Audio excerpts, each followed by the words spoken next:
Welcome, ladies and gentlemen, and thank you so much for joining us today for this interview with Ben Graham-Jones, the team leader of the Carter Center Election Expert Mission to Kenya 2022.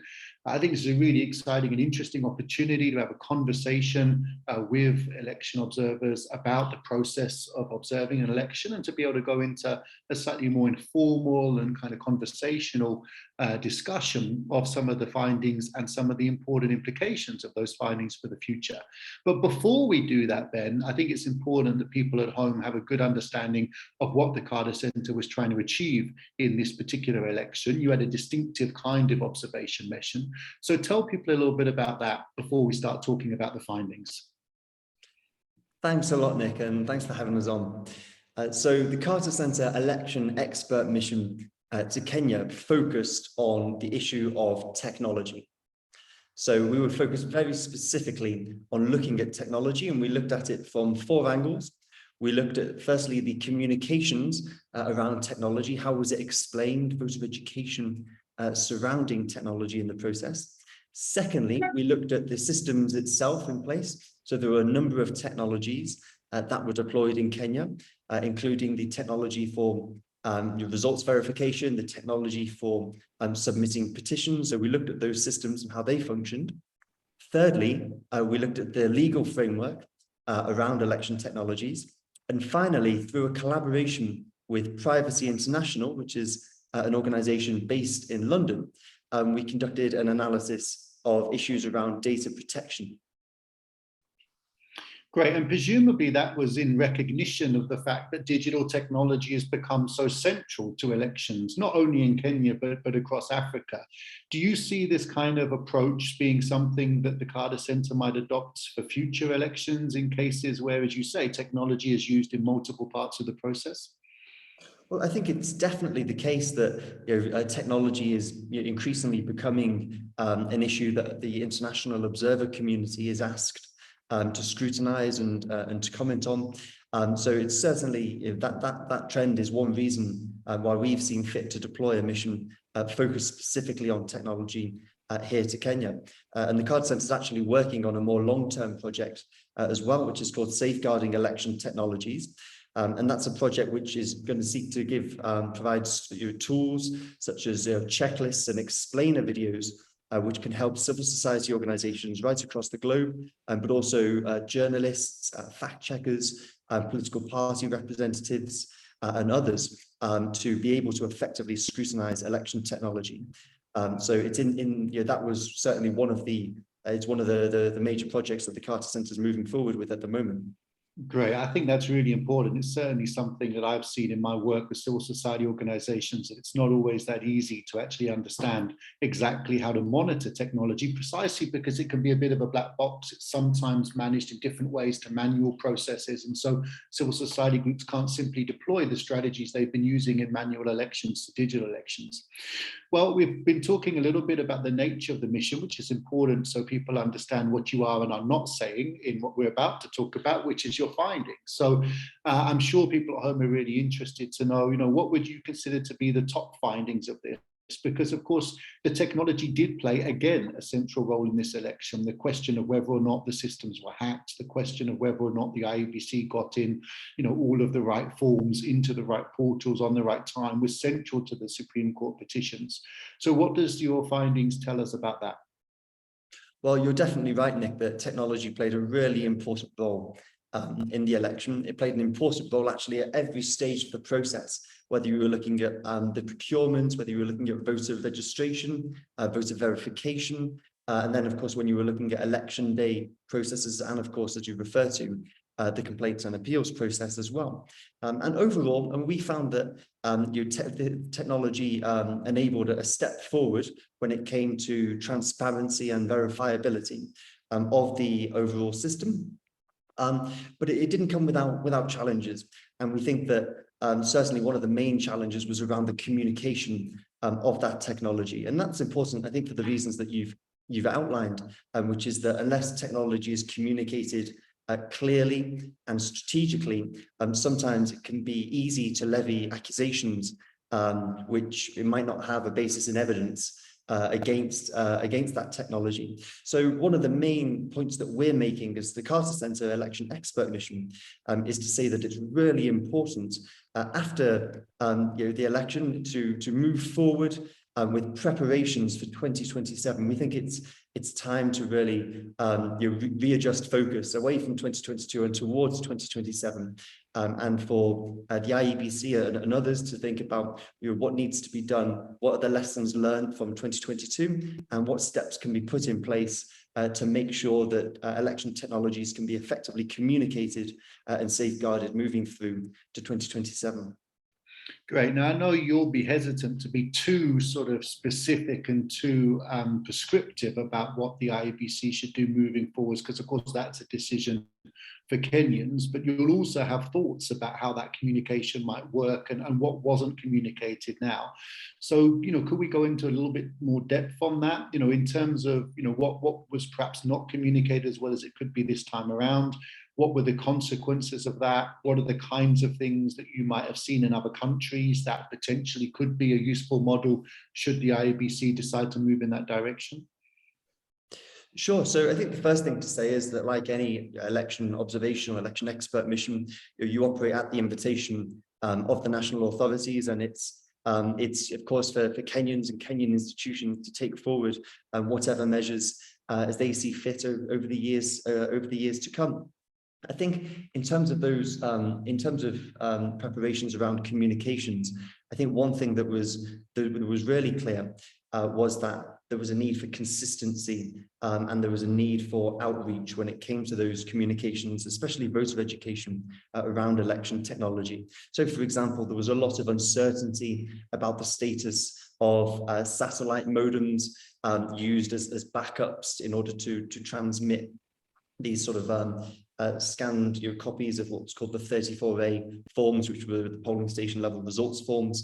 There was a lot of uncertainty about parts of the procurement process. There was a lot of uncertainty about whether or not the paper voter register was going to be used, or whether it would just be the biometric voter register. And some of these issues could be resolved through preparing more early to communicate clearly and strategically about the role of election technologies, and making sure that people understand how technology functions and the preparations that are being undertaken. A good example of that was the simulation that was conducted of the results transmission system. There was two simulations, public simulations, that were conducted, and these were great opportunities to you communicate clearly and secure public confidence in how the system worked. And I think it's fair to say that those simulations didn't really achieve their aims, but if preparation had begun at an earlier stage, then they might have done. But that's not all the IEBC's fault. It's also important that other actors also give the space for the IEBC to be able to do its job effectively.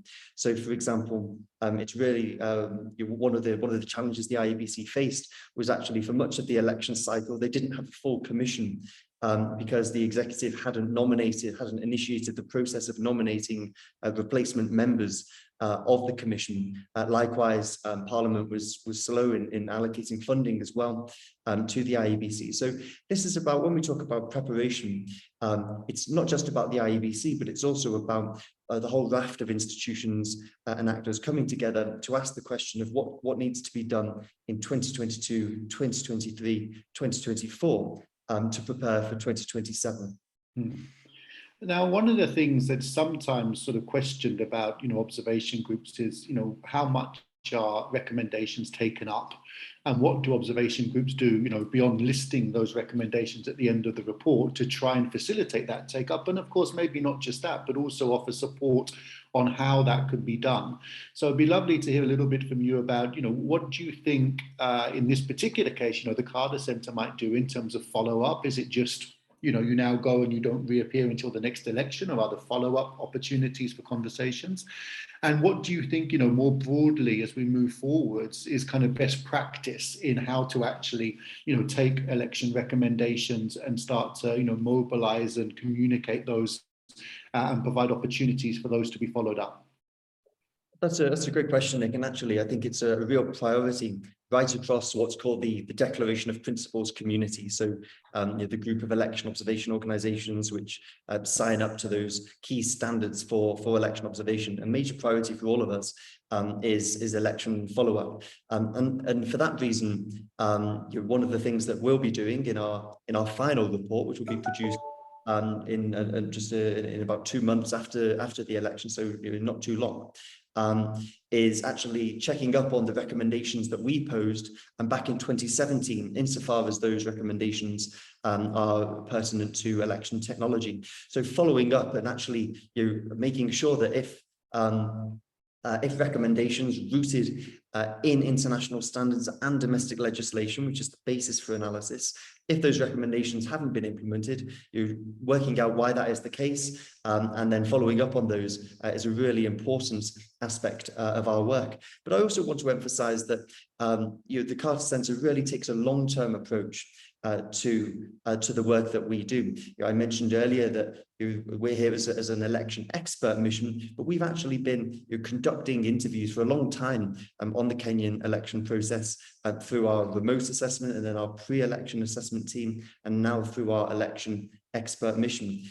So it's really important to make sure that we have that long-term perspective, because that enables us to come to evidence-backed conclusions like the ones that we present in our preliminary report that we published today. Thanks. Now, correct me if I'm wrong, but it felt like this time around the Carter Centre made a decision to not rush out a statement at the very earliest opportunity, but perhaps to take a little bit longer to do that. And I just wonder if you could talk us through that decision and the timing of the report and why you didn't bring it out earlier. Was that a conscious decision?